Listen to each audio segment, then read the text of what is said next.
সেনাবাহিনী প্রধান জেনারেল ওয়াকারুজ্জামান বলেছেন, বাংলাদেশ সেনাবাহিনী দেশের জনগণের আস্থার প্রতীক। জনগণের স্বার্থে এবং রাষ্ট্রের যে কোনো প্রয়োজনে বাংলাদেশ সেনাবাহিনী সবসময় জনগণের পাশে আছে এবং থাকবে। ৩রা আগস্ট সেনা সদর হেলমেট অডিটোরিয়ামে নিয়মিত কার্যক্রমের অংশ হিসেবে অফিসার্স অ্যাড্রেস গ্রহণ অনুষ্ঠানে এ কথা বলেন। আইএসপিআরের এক প্রেস বিজ্ঞপ্তিতে এই কথা জানানো হয়েছে।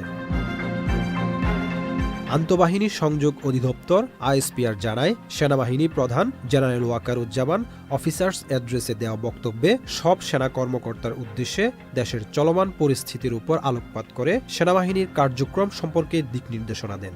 সেনা কর্মকর্তাদের বিভিন্ন প্রশ্নের উত্তর দেন তিনি। পাশাপাশি সেনা প্রধান যে কোনো পরিস্থিতিতে জনগণের জানমাল ও রাষ্ট্রীয় গুরুত্বপূর্ণ স্থাপনাসমূহের নিরাপত্তা নিশ্চিত করতে বলেন।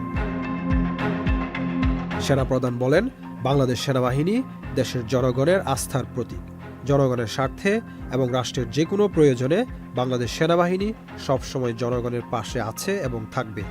এছাড়া তিনি সামাজিক যোগাযোগ মাধ্যমে চলমান বিভিন্ন গুজব সম্পর্কে সচেতন থাকার পরামর্শ দেওয়ার পাশাপাশি সততা, নিষ্ঠা ও ন্যায়পরায়ণতার সঙ্গে দায়িত্ব পালনের নির্দেশনা দেন।